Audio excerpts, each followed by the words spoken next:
Bonsai is not just a tree in a pot. It is a living history that stretches back more than 1,000 years.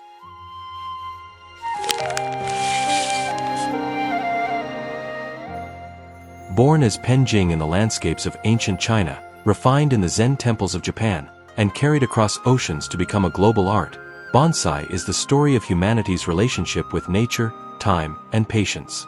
Every branch, every scar on its bark, carries the memory of generations.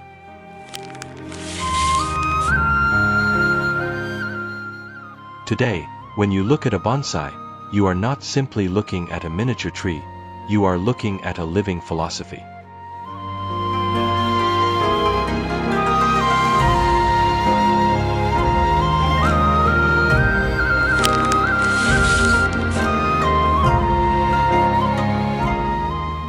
In the Tang dynasty, more than 1,000 years ago, Chinese scholars and monks began shaping trees and landscapes in shallow trays. They called it penjing, literally, scenery in a pot. These miniature landscapes were not decoration. They were windows into the cosmos, reflections of the mountains, rivers, and forests of China's vast land. To own a penjing was to hold the world in your hands.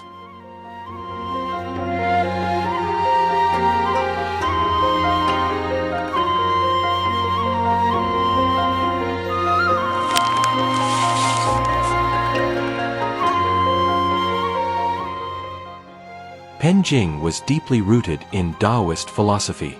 Nature was not something to conquer, but to flow with, to mirror in art. Mountains symbolized permanence, rivers symbolized movement, trees symbolized the passage of time. By shaping these elements in miniature, the artist was not creating control, but harmony. Each tray was a meditation on the balance of yin and yang, the stillness of stone, the vitality of living wood.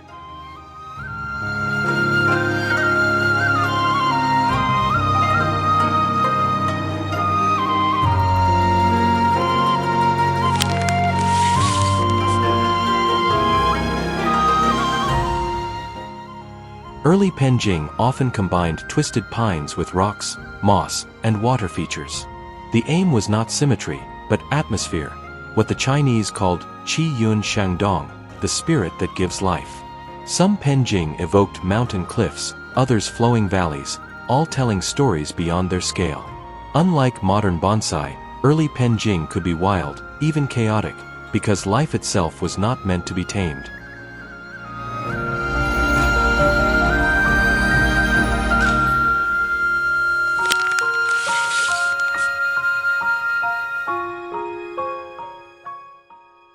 Originally, penjing was reserved for scholars, nobles, and temples.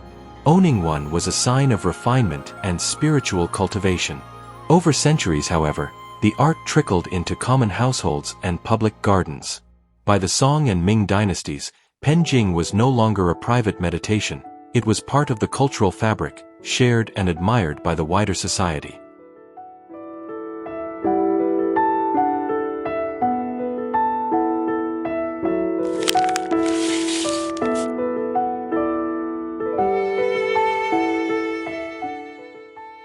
In time, these living landscapes crossed the sea.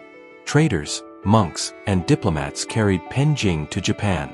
There, the art would be reshaped again, molded by Zen Buddhism and Japanese aesthetics into what we now call bonsai.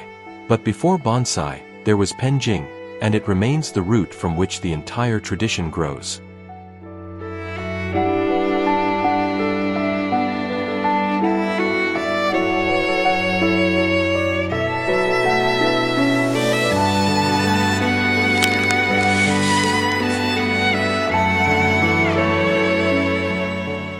When penjing crossed the sea into Japan during the Kamakura period, it encountered something unique: Zen Buddhism. Japanese monks embraced the practice, but they transformed it. No longer vast landscapes, the focus became a single tree, refined, disciplined, meditative. The miniature tree was no longer a symbol of the whole world, it became a mirror of the self.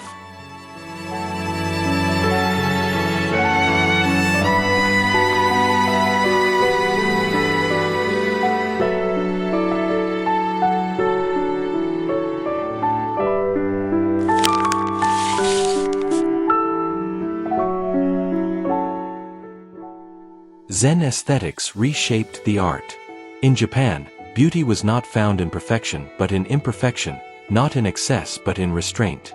This philosophy is called wabi-sabi, the appreciation of simplicity, impermanence, and the beauty of age. A bonsai with twisted bark and gnarled roots was not seen as flawed, but as noble, a living testament to resilience.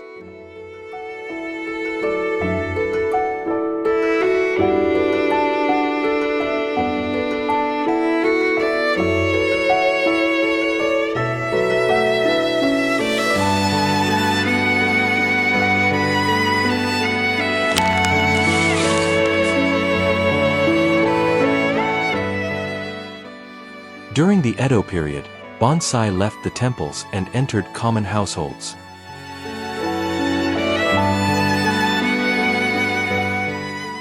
Urban culture was booming, and bonsai became a symbol of refinement for merchants, samurai, and townspeople. Illustrated manuals such as Samoku Soda Tegusa from 1829 spread techniques of pruning, wiring, and display. Bonsai was no longer just art for the elite, it became part of everyday Japanese life.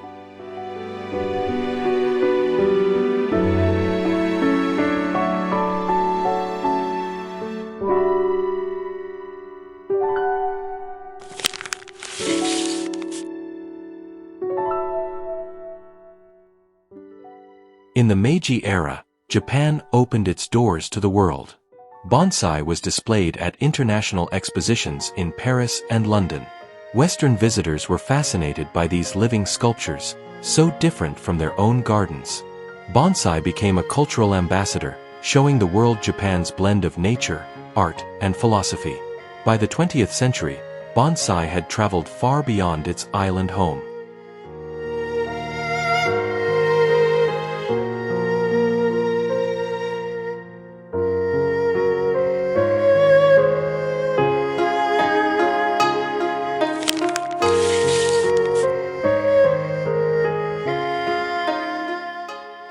Japan did not simply adopt penjing, it redefined it.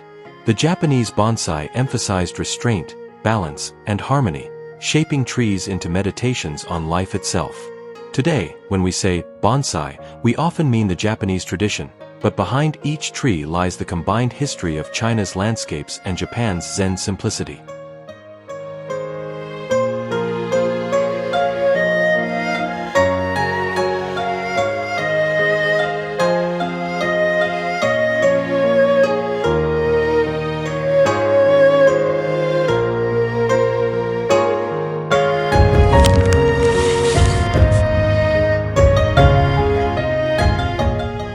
Although bonsai had been shown at expositions in the late 19th century, it was after World War II that it truly took root in the West. Returning soldiers and diplomats brought bonsai back as living souvenirs from Japan. For many, these miniature trees were their first encounter with a living art that combined patience, precision, and philosophy. What began as curiosity soon turned into passion.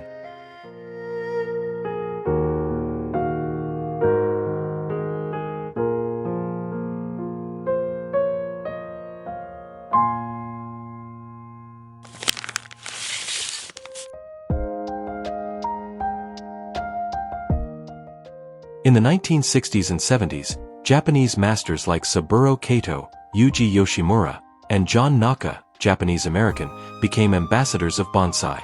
They published books, organized exhibitions, and taught workshops abroad. Their work planted bonsai schools in America and Europe, giving structure and credibility to the art. For the first time, bonsai became a truly global practice.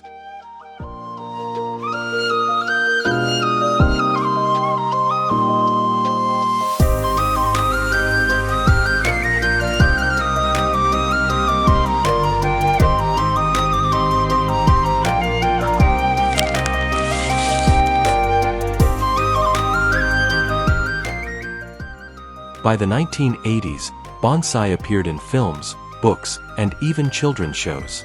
The famous Karate Kid series made bonsai a symbol of wisdom and discipline to a global audience. Although simplified, this image sparked interest in millions. Bonsai became more than an art form, it became a cultural icon, representing mindfulness and tradition.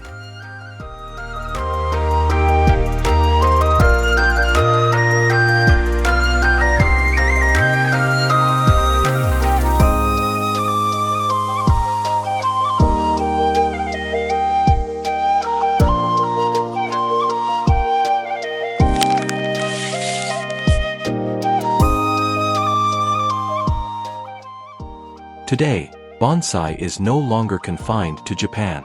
Enthusiasts across Europe, the Americas, Africa, and Asia adapt bonsai to their own native trees.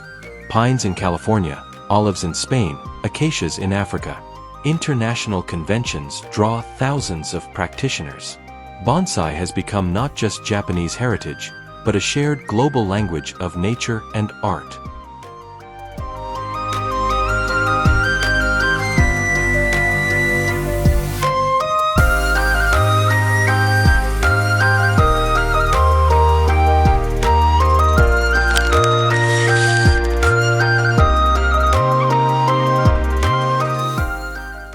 In the digital age, bonsai thrives on screens.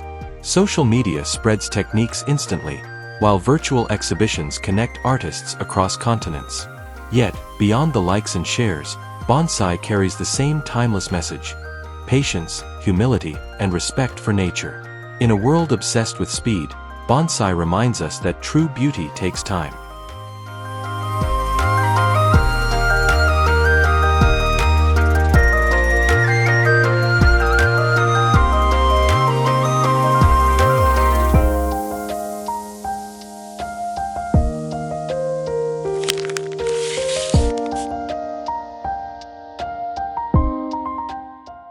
Bonsai is not simply about beauty. A tree in a pot could be decorative, but bonsai is something more. Every curve of its trunk, every scar on its bark, every leaf that falls in autumn tells a story. The philosophy of bonsai lies not in appearance, but in the dialogue between nature and human hands. It is the art of guiding life, without breaking it.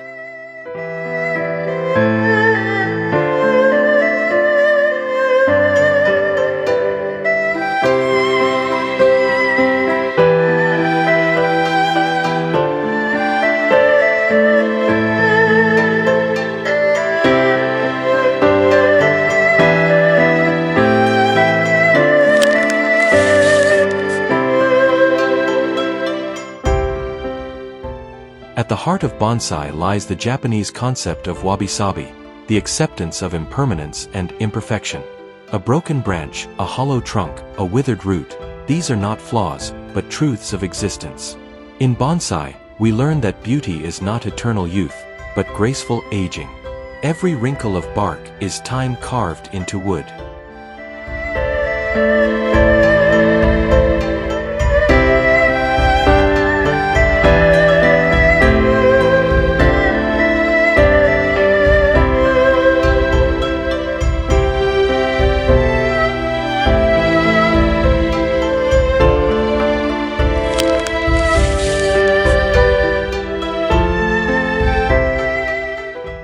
To create bonsai is to commit to patience.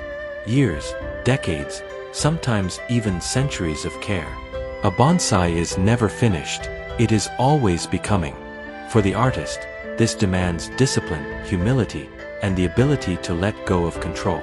We do not force the tree, we grow alongside it.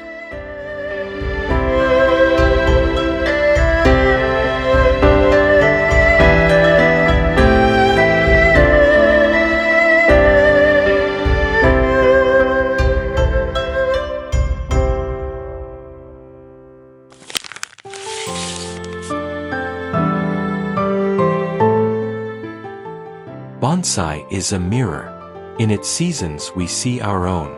In its resilience, we see hope. In its scars, we see survival.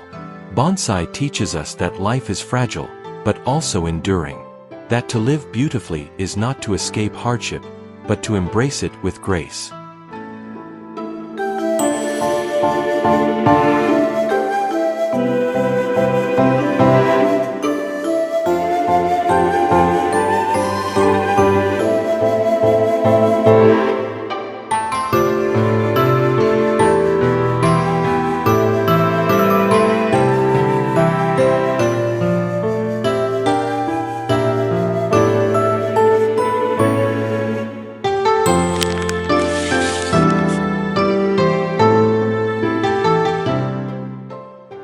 today's world, bonsai offers something rare: slowness.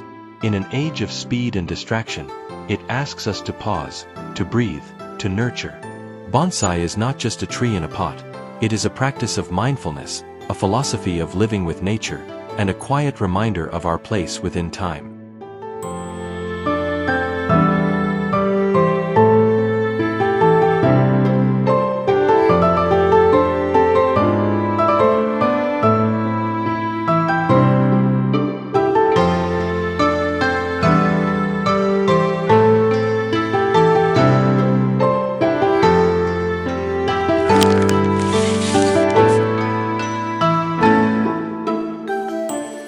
From the misty mountains of ancient China, to the temples and towns of Japan, to the gardens and homes of people across the world, bonsai has carried with it more than just miniature trees. It carries history, it carries philosophy, and above all, it carries a way of seeing life.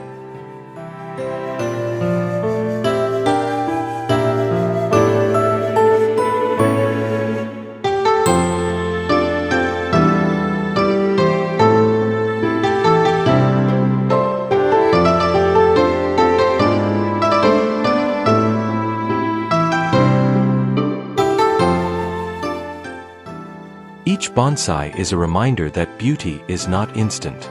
It grows, it struggles, it endures. To shape bonsai is to shape ourselves, to learn patience, humility, and harmony.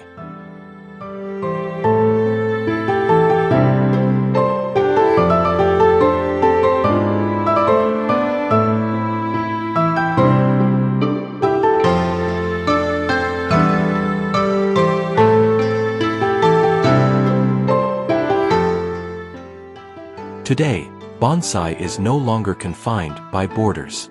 It is a living bridge between cultures, a quiet teacher for those who listen, and a timeless art that continues to grow with us. And so, when we look at a bonsai, we do not just see a tree in a pot. We see the story of humanity's search for meaning in nature. We see the reflection of our own journey.